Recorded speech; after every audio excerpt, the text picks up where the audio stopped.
Biden's TikTok, oil moves test the loyalty of young voters. Tempe, Arizona. Recent moves by President Joe Biden to pressure TikTok over its Chinese ownership and approve oil drilling in an untapped area of Alaska are testing the loyalty of young voters, a group that's largely been in his corner. Youth turnout surged in the 3 elections since Donald Trump was elected president in 2016, helping Biden eke out victories in swing states in 2020, pick up a Democratic Senate seat in the 2022 election and stem potential losses in the House. But the 80-year-old president has never been the favorite candidate of young liberals itching for a new generation of American leadership. As Biden gears up for an expected re-election campaign, a potential TikTok ban and the Alaska drilling could weigh him down. Meanwhile, his plan to wipe out billions of dollars in student loan debt is in jeopardy at the Supreme Court. The effort, announced shortly before last year's midterms, was an attempt by Biden to keep a promise he made after defeating progressive Senator Bernie Sanders in the Democratic primary campaign in 2020. The risk for Biden is less that young left-of-center voters will vote Republican and more that they would sit out an uninspiring election altogether.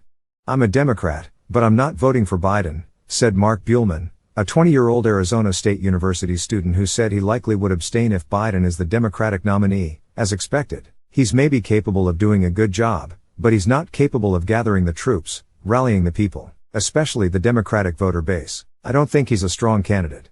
TikTok allows users, 150 million of whom are in the United States, to post short, creative videos for friends and strangers. Its algorithm has an uncanny ability to figure out what interests its users and serve up videos they'll enjoy. It's become a supremely popular, some say addictive, place for young people to find entertainment and community. Western governments are growing increasingly worried that TikTok's owner, Beijing-based ByteDance, might give browsing history or other data about users to China's government or promote propaganda and disinformation. The U.S. and other nations have banned TikTok from government-owned devices, as have several states. The U.S. Committee on Foreign Investment, part of Biden's Treasury Department, has threatened to ban TikTok if ByteDance doesn't sell its stake in the app, according to a Wall Street Journal report this month. Trump tried to ban TikTok in 2020, but the move was blocked in court and later rescinded when Biden took office and ordered an in-depth study of the issue.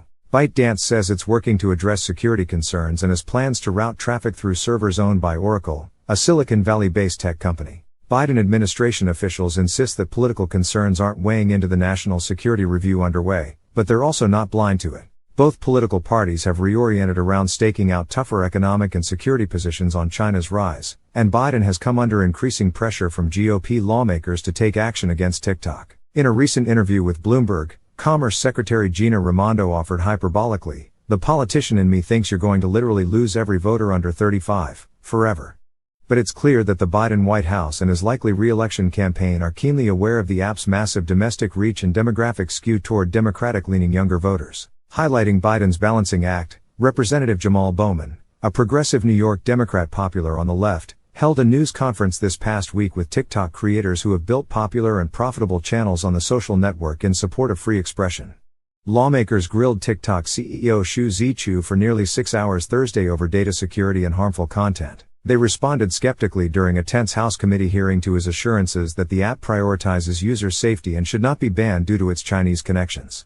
"Let me state this unequivocally: ByteDance is not an agent of China or any other country," Xu said. In interviews at Arizona State, one of the largest college campuses in the U.S. and a contributor to Biden's narrow 10,000 vote win in the swing state, young people described a TikTok ban as somewhere between an annoyance and an inevitability, but not something that would change their views of the president.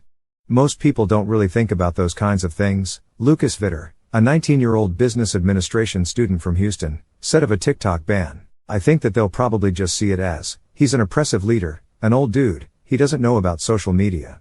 If TikTok disappears, another app will emerge to capture the attention of young people, Vitter predicted. Other social media platforms, including YouTube and Instagram, have incorporated similar algorithm-driven video features, though some find them clunky compared with TikTok.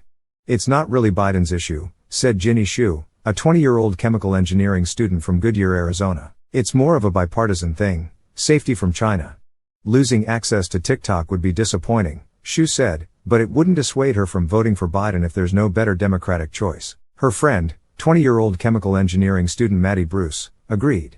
"I just am not a big Joe Biden fan," Bruce said. She would prefer to see another Democrat run, but she would still vote for Biden, she said. Forcing TikTok's Chinese parent to sell its stake in the U.S. company could provide a convenient middle ground, minimizing the national security threat while avoiding having access to the app cut off for tens of millions of users. The young have never voted at the same rates as their parents and grandparents, but their participation has ticked up markedly since the start of the Trump presidency. The 2018 and 2020 midterms brought the highest levels of youth turnout of the past 3 decades, according to the Center for Information Research on Civic Learning and Engagement at Tufts University, which studies young voters. And when they do vote, young people vote overwhelmingly for Democrats. Biden won 63 of voters age 18 to 24, compared with 34 for Trump, according to AP VoteCast, an expansive survey of the electorate. Republican House candidates did better with young voters in last year's midterms, but Democrats still had a 14 percentage point advantage, winning voters 24 and younger 54 to 40.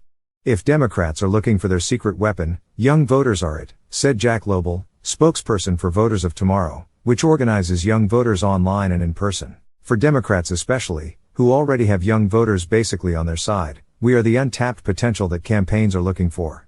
A TikTok ban might irritate a lot of young voters, but Biden can point to a strong record of standing up for young people's interests, Lobel said. Biden has tried to offer relief from student loan debt and has advocated for abortion rights. He signed a massive climate spending bill along with the most sweeping gun violence bill in decades. Marisol Ortega, a 21-year-old journalism student from Glendale, Arizona, said many of her peers are looking for someone younger and more exciting, even if they'll likely hold their nose and vote for him.